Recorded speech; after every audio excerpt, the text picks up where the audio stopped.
Sir வரவே வேண்டாம். நீங்க என்ன ஓட்டியே சாவடிச்சு. அவன் எங்க இருந்தாலும் நல்லா அப்படி நம்பதா இல்லை அவங்க அவனை நம்பிட்டு இருந்தியா? நண்பர்கள் அனைவருக்கும் வணக்கம். இப்போ லைவ்ல நடந்துட்டு இருக்க விஷயத்தை பத்தி தான் நம்ம இந்த வீடியோல பார்க்க போறோம். அதுக்கு முன்னாடி இந்த வீடியோக்கு ஒரு லைக் மட்டும் பண்ணுங்க. ரெக்வஸ்ட் பண்ணி கேட்கிறேன், லைக் மட்டும் பண்ணுங்க. அப்பதான் இந்த வீடியோ இன்னும் கொஞ்சம் பூஸ்ட் ஆகும், இன்னும் நிறைய பேர்கிட்ட போய் சேரும். லைக் பண்ணா ஐப்ன்ற ஒரு ஆப்ஷன் காட்டும். அப்படி காமிச்சதுன்னா ஐப் பண்ணுங்க, அப்படி இல்லைன்னா பரவாயில்ல. அதே மாதிரி சப்ஸ்கிரைப் பண்ணாம இருக்கீங்கன்னா சப்ஸ்கிரைப் பண்ணி வச்சுக்கோங்க. ஸோ லைவ்ல இப்போ என்ன நடக்குதுன்னு பார்த்தீங்கன்னா, விக்ரம் வந்து அரோரா கிட்ட பேசிட்டு இருக்காரு. என்ன பேசிட்டு இருக்காருன்னா, துஷார் வந்தா நல்லா இருக்கும்ல அப்படின்ற கேட்கிறாரு. உள்ளுக்குள்ள அரோராக்கு தூக்கி வாரி போடுது. ஐயோ துஷார் வந்தானா என்ன ஆகும்ன்ற மாதிரிலாம் பயப்படுறாங்க. யோசிச்சு பாருங்க, இப்ப எஃப்ஜே எந்த ஒரு நிலைமையில இருக்கானோ அதே நிலைமை தான் துஷார் வந்தா அரோராக்கு இருக்கும். ஏன்னா துஷார் இருக்கும் போது இந்த அரோரா என்னெல்லாம் பண்ணாங்க, எங்க சுத்தினாலும் அவன் கூட தான் சுத்தினாங்க. அவன் கேமை ஸ்பாயில் பண்ணி அவனை வீட்டுக்கு அனுப்பி வச்சது இந்த அரோரா தான். அதாவது அவன் வெளியே போனதுக்கு ரெண்டு காரணம் இருக்குங்க. ஒன்னு அவன் ஓப்பன் அப் ஆகி எதுவுமே பேசாம இருந்தது ஒரு காரணம், இன்னொன்னு இந்த அரோரா கூட சுத்தினது. ஏன்னா அரோரா கூட சுத்தினதுல இருந்து தான் துஷார் மேல எல்லாருமே வச்ச நம்பிக்கை போயிருச்சு. நிறைய பேர் துஷார் ஸ்டார்டிங் வரும்போதெல்லாம் இவன்லாம் கண்டிப்பா டாப் 4ல போயிடுவான், டாப் 5ல போயிடுவான்லாம் சொன்னாங்க. ஆனா அரோரா கூட சேர்ந்து சுத்துறத மட்டும் தான் அவன் வேலையா பண்ணா, வெளியே போயிட்டான். இப்ப துஷார் திரும்பி வந்தா எப்படி இருக்கும்? ஆனா மேடம்ல துஷார் திரும்பி வந்தா நல்லா இருக்கும், துஷார் திரும்பி வந்தா நல்லா இருக்கும்ன்ற மாதிரி முதல்ல டிராமாலாம் பண்ணிட்டு இருந்தாங்க. ஐயோ துஷார் பாவம் அப்படின்ற மாதிரிலாம் டிராமா பண்ணாங்க. ஆனா இப்ப துஷார் போயிட்டானா கமருதீன் கூட ஜாலியா செட்டில் ஆயிட்டாங்க. கமருதீன் கூட ஜாலியா விளையாடுறது என்ன, இன்னைக்கு காலையில கூட சரி ஜாலியா ரெண்டு பேர் டான்ஸ் பண்ணிட்டு இருக்காங்க. அதே மாதிரி ஃபுட் ஏதோ வந்தது, ஃபுட் வந்திருக்கு, பிரியாணி செய்யுங்க பிரியாணி செய்யுங்க அப்படின்ற மாதிரிலாம் சொல்லிட்டு இருக்காங்க. இப்ப கமருதீன் கூட நல்லா செட்டில் ஆயிட்டாங்க. இந்த நேரத்தில் துஷாரை டீம் மட்டும் இறக்குனாங்கன்னா உண்மையிலேயே அரோராக்கு அது பெரிய லாக்கா தான் இருக்கும்.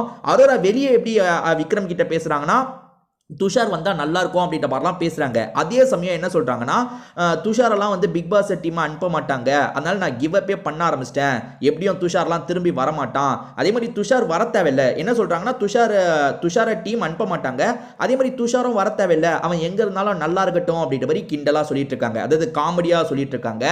உண்மை என்னன்னா அரோராக்கு லைட்டா பயம் இருக்குதாங்க செய்து. எஃப்ஜேவை யோசிச்சு பாருங்க, ஆதிரை வந்தாங்க, எஃப்ஜே சிரிச்சுக்கிட்டே முதல்ல அக் பண்ணா சாதாரணமா தான் இருந்தது. ஆனா அப்பத்துல இருந்து ஆதிரை எஃப்ஜே கிட்ட பெருசா எதுவும் பேசல, நைட்டு முழுக்க பேசல, அதே மாதிரி காலையிலயும் பேசல. நைட்டு வந்து எஃப்ஜே இருக்கான்ல பயங்கரமா கனி கிட்ட புலம்பிட்டு இருக்கான். என்னன்னு தெரியல, ஆதிரைய மூஞ்ச பார்த்தே பேச மாட்டா, என்ன அவாய்ட் பண்ணிட்டு இருக்கா, எப்படி போச்சுன்னு தெரியல, அப்படி போச்சுன்னு தெரியல அப்படின்ற மாதிரி பயங்கரமா புலம்பிட்டு இருக்கான். உண்மையிலேயே துஷார் வந்தா அரோரா அந்த மாதிரி பண்ணுவாங்க. துஷார் இத்தனைக்கும் வந்து துஷாரோட கேம் போனதே அரோராவால. ஆனா வெளியே வந்து இன்டர்வியூல ஒரு இடத்துல கூட அவன் அரோராவை விட்டு தரலங்க. நீங்க அரோராவை புரிஞ்சுக்காம பேசிட்டு இருக்கீங்க. அரோரா வந்து ரொம்ப ஸ்வீட்டானவங்க, பேசினா கரெக்டா இருக்கும், அவங்க கூட நான் தான் டைமை ஸ்பெண்ட் பண்ணேன், என் கேம் ஸ்பாயில் ஆனதுக்கு அவங்களாம் காரணம் இல்லைன்ற மாதிரி தான் சொல்லிட்டு இருக்கான். அப்படிதான் சொன்னான் வெளியே வந்த புதுசுல. ஆனா அவன் வெளியே வந்ததுக்கு அப்புறம் இவங்க கமருதீன் கூட சேர்ந்து சுத்துனாங்க பாத்தீங்களா, அதெல்லாம் கண்டிப்பா அவனை கொஞ்சம் கோவப்படுத்த தான் செஞ்சிருக்கோம். அதே மாதிரி அரோராக்கும் அந்த பயம் இருக்கு. ஏன்னா இதுக்கு முன்னாடி துஷார் வந்தா நல்லா இருக்கும், வந்தா நல்லா இருக்கும்னு சொல்றாங்க. இப்ப துஷார் வராம இருக்கிறதே நல்லது, அவனை எப்படியும் டீம் அனுப்ப மாட்டாங்க, அதனால அவன் வர தேவையில்லை, எங்க இருந்தாலும் துஷார் நல்லாடுறான்ற மாதிரி சிரிச்சுக்கிட்டே மழுப்புறாங்க. உண்மையில அரோராக்கு லைட்டா ஒரு பயம் இருக்கதான் செய்யுது. ஐயோ துஷார் வந்தா கேமே மாறுமே, அவன் அதாவது ஃபேஸ் பண்றது கஷ்டமா இருக்கும். அவன் என்ன கேட்ற முடியும், ஒன்னும் கேட்க முடியாது. பட் ஆனா இவங்களுக்கு ஃபேஸ் பண்ண கஷ்டமா இருக்கும். துஷார் அவன் இருக்கும் போது அவன் கூட சுத்தணும், இப்ப கமருதீன் கூட பயங்கரமா சுத்திட்டு இருக்கோம், அவன் என்ன நினைப்பான் அப்படின்ற மாதிரிலாம் சில இது வரும். ஸோ துஷாரை டீம் அனுப்புறதுக்கான வாய்ப்பும் இருக்குங்க. ஏன்னா இன்னொன்று ரீஎன்ட்ரியும் இருக்குன்னு சொல்றாங்க.